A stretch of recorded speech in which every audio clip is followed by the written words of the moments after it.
ओम शांति। 25 अक्टूबर 2023। बाबा के महावाक्य। मीठे बच्चे, तुम बेहद के बाप को याद करो। इसमें ही ज्ञान, भक्ति और वैराग्य तीनों समाया हुआ है।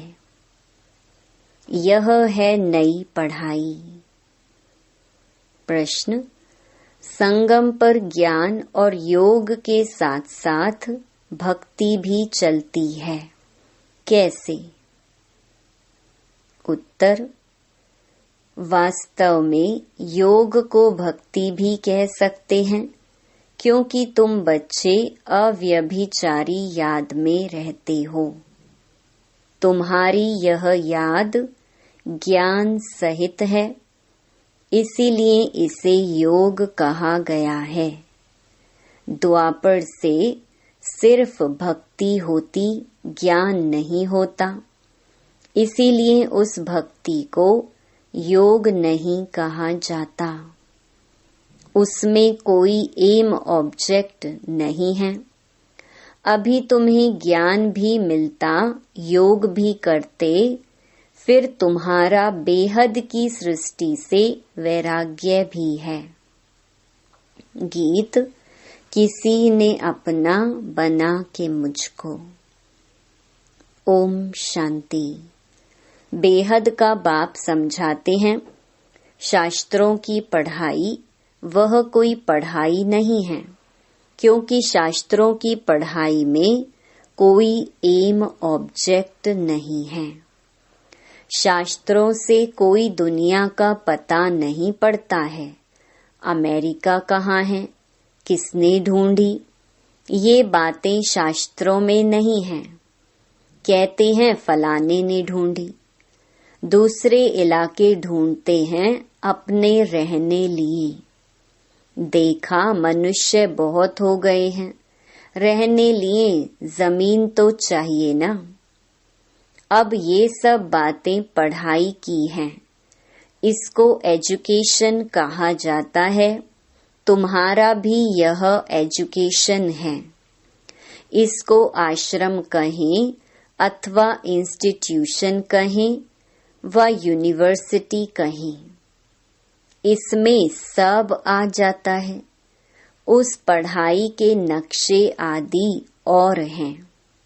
शास्त्रों से रोशनी नहीं मिलती, पढ़ाई से रोशनी मिलती है। तुम्हारी भी पढ़ाई है। वैकुंठ किसको कहा जाता है? यह ना उस पढ़ाई में है, ना शास्त्रों की पढ़ाई में है। यह नॉलेज ही नई है, जो एक बाप ही बतलाते हैं। मनुष्य तो कह देते स्वर्ग नरक सब यहाँ ही हैं। बाप ही समझाते हैं स्वर्ग नरक किसको कहा जाता है।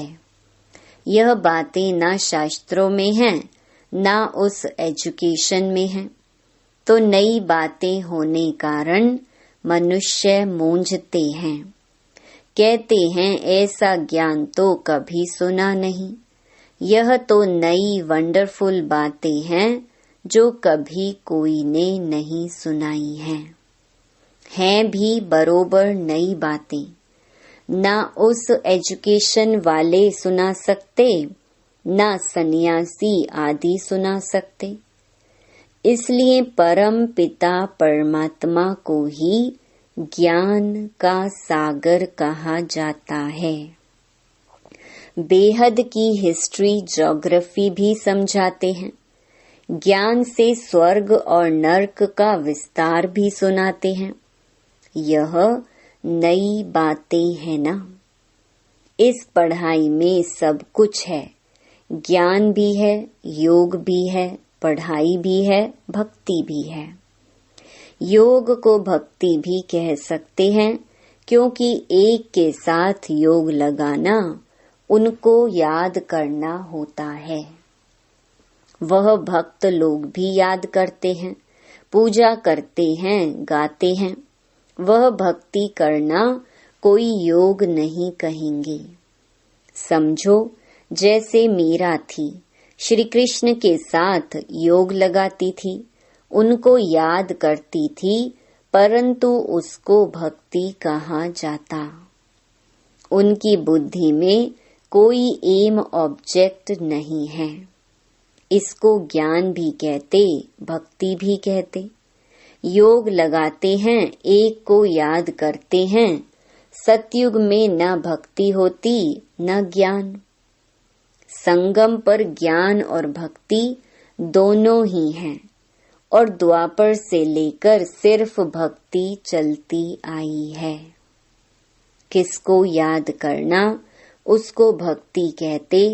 यहाँ यह ज्ञान भी है, योग भी है, भक्ति भी है।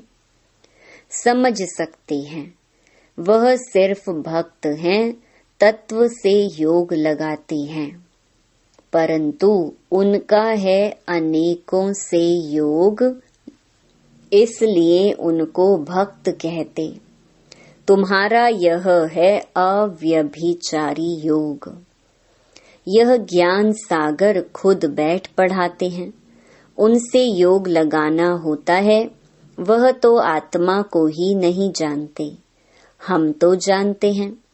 परम पिता परमात्मा बाप के साथ बुद्धि योग लगाने से हम बाप के पास चले जाएंगे। वह हनुमान को याद करते हैं तो उनका साक्षात्कार हो जाता, उनको व्यभिचारी कहा जाता। यह है अव्यभिचारी योग।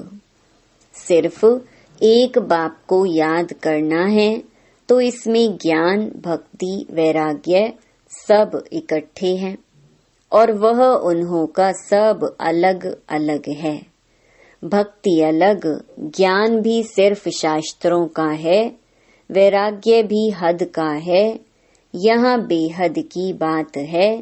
हम बेहद के बाप को जानते हैं, इसलिए उनको याद करते हैं। वह भल शिव को याद करते, परंतु विकर्म विनाश नहीं होंगे, क्योंकि वह ऑक्यूपेशन को नहीं जानते। विकर्म विनाश होने का ज्ञान ही नहीं। यहाँ तो बाप की याद से विकर्म विनाश होते हैं। वहाँ काशी कलवट खाते हैं तो उनके विकर्म विनाश होते हैं, भोगना भोगनी पड़ती है। परंतु ऐसे नहीं कि तुम्हारे मुहाफिक आहिस्ते आहिस्ते कर्मातीत बनते हैं। नहीं, उनके विकर्म सजाएं खाते खाते खत्म होते हैं, माफ नहीं हो जाते हैं। तो यह पढ़ाई भी है, ज्ञान भी है, योग भी है, इसमें सब है। सिखलाने वाला एक ही बाप है। इनको आश्रम अथवा इंस्टीट्यूशन कहा जाता है। लिखा हुआ बड़ा अच्छा है, आगे ओम मंडली नाम रॉन्ग था, अभी समझ आई है। यह नाम बिल्कुल अच्छा है। कोई को भी समझा सकते हो कि ब्रह्मा कुमार तो तुम भी हो। बाप है सबका रचयिता, उनको पहले पहले सूक्ष्म वतन रचना है। ब्रह्मा, विष्णु, शंकर हैं सूक्ष्म वतन वासी। नई सृष्टि रचते हैं तो जरूर प्रजापिता ब्रह्मा चाहिए। सूक्ष्म वतन वाला तो यहाँ आ न सके, वह है संपूर्ण अव्यक्त। यहाँ तो साकार ब्रह्मा चाहिए ना, वह कहाँ से आए? मनुष्य इन बातों को समझ ना सके। चित्र तो है ना, ब्रह्मा से ब्राह्मण पैदा हुए, परंतु ब्रह्मा आए कहाँ से? फिर एडॉप्शन होती है। जैसे कोई राजा को बच्चा नहीं होता है तो एडॉप्ट करते हैं, बाप भी इनको एडॉप्ट करते हैं, फिर नाम बदलकर रखते हैं प्रजापिता ब्रह्मा। वह ऊपर वाला तो नीचे आ न सके, नीचे वाले को ऊपर जाना है।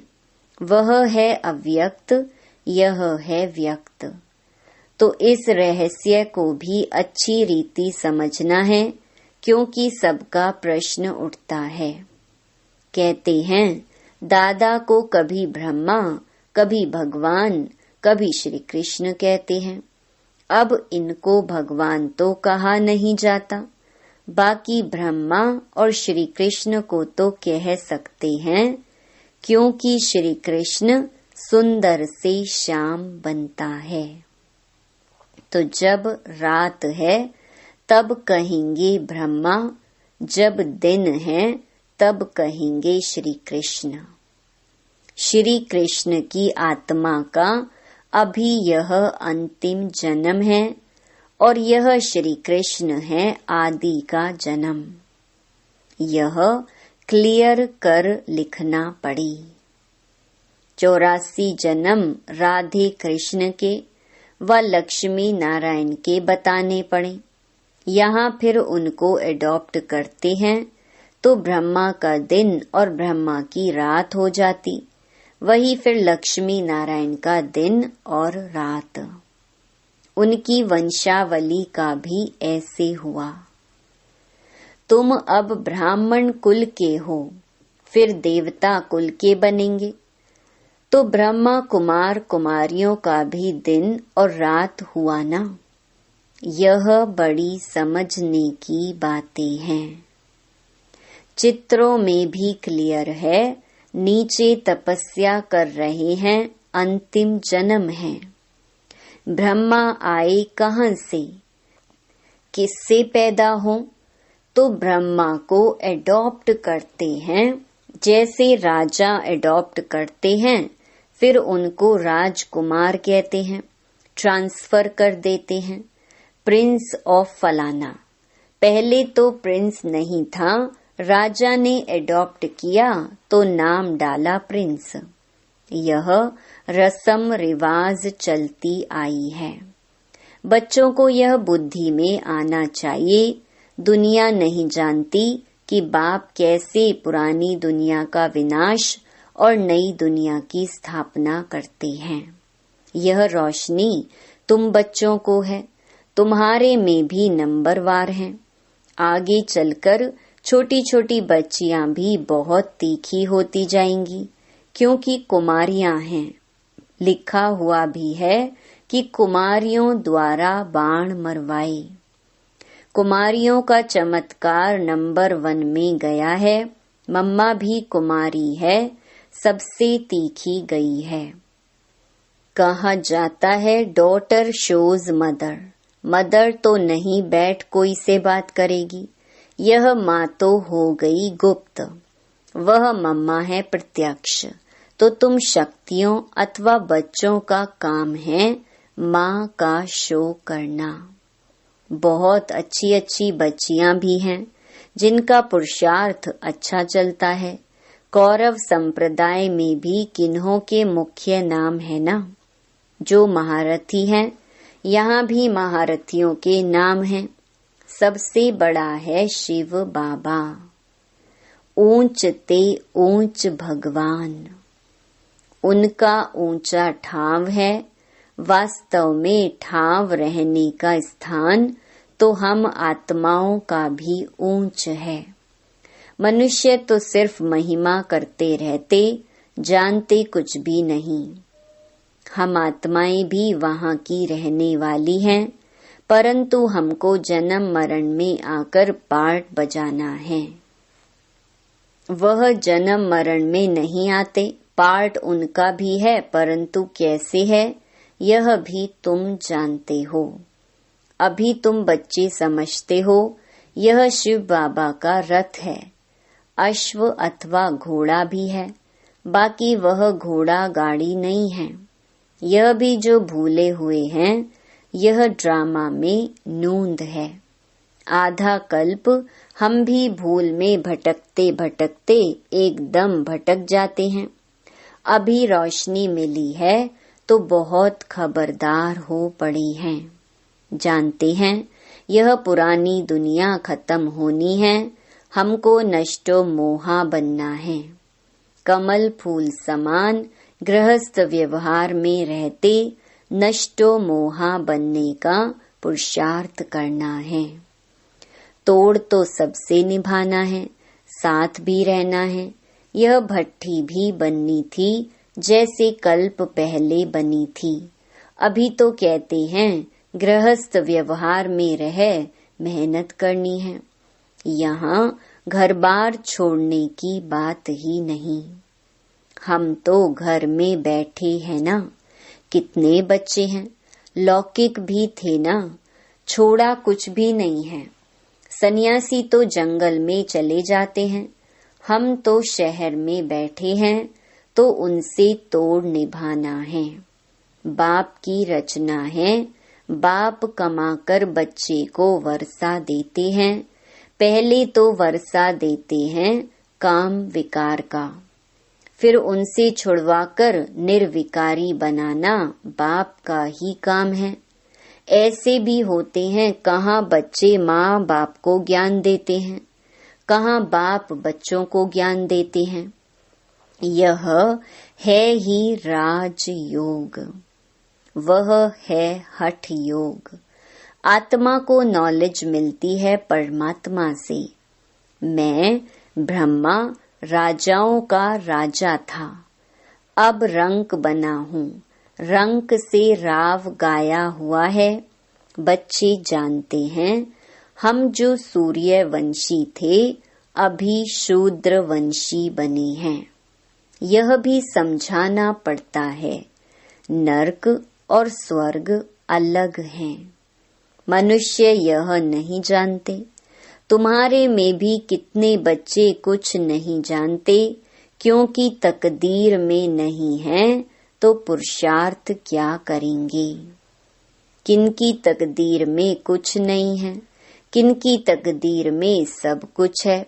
तकदीर पुरुषार्थ कराती है, तकदीर नहीं है तो पुरुषार्थ क्या करेंगे। एक ही स्कूल है, चलता रहता है। कोई बच्चे आधा में गिर पड़ते हैं, कोई चलते चलते मर पड़ते। जन्म लेना और मरना बहुत होता है। यह नॉलेज कितनी वंडरफुल है। नॉलेज तो बहुत सहज है, बाकी कर्मातीत अवस्था को पाना, इसमें ही सारी मेहनत है।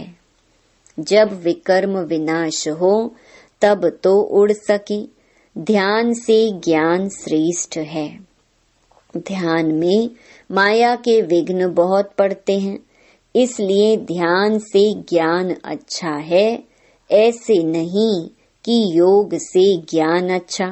ध्यान के लिए कहा जाता है, ध्यान में जाने वाले आज हैं नहीं। योग में तो कमाई होती है, विकर्म विनाश होते हैं। ध्यान में कोई कमाई नहीं है, योग और ज्ञान में कमाई है। ज्ञान और योग बिगर हेल्दी वेल्दी बन नहीं सकते। फिर यह घूमने फिरने की एक आदत पड़ जाती है, यह भी ठीक नहीं।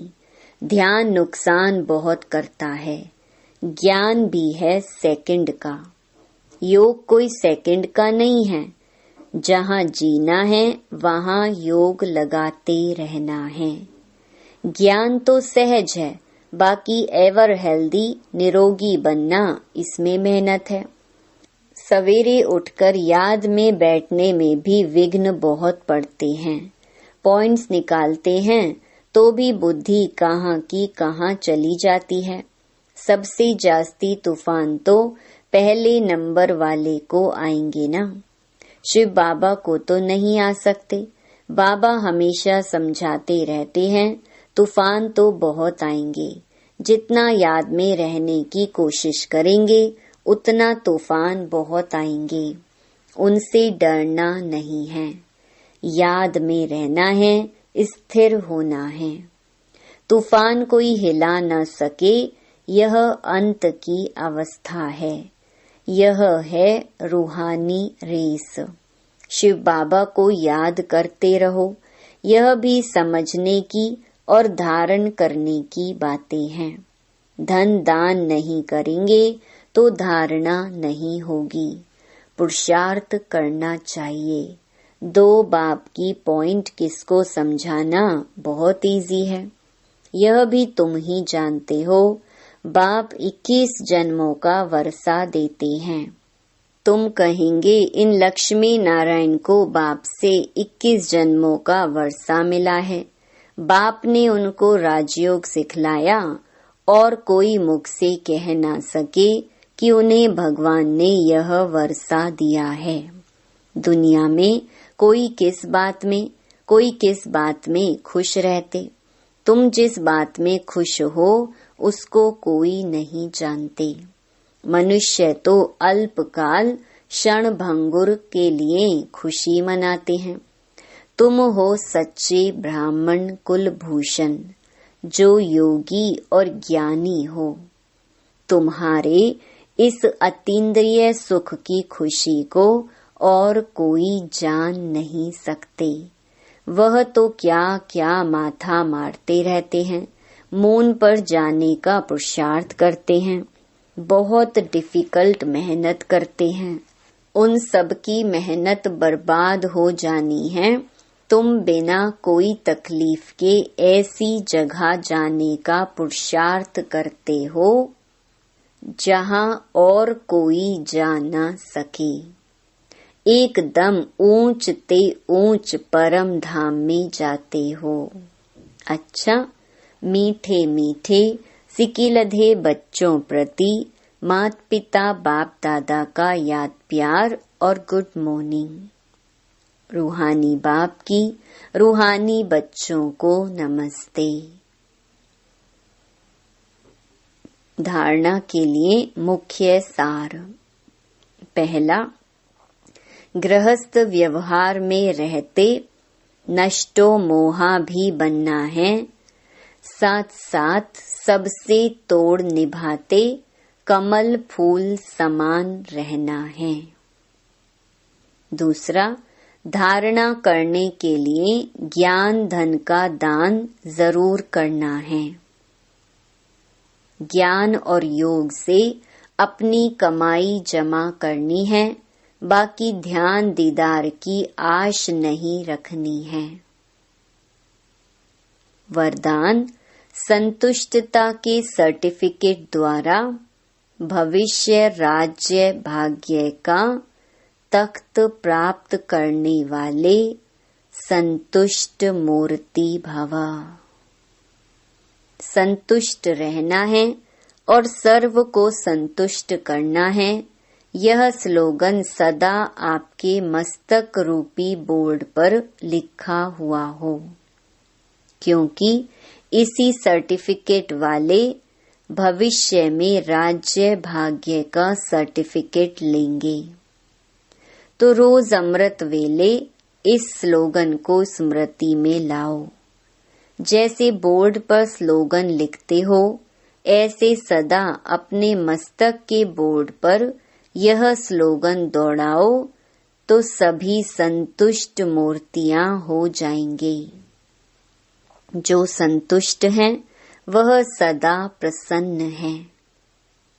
स्लोगन, आपस में स्नेह और संतुष्टता संपन्न व्यवहार करने वाले ही सफलता मूर्त बनते हैं। ओम शांति।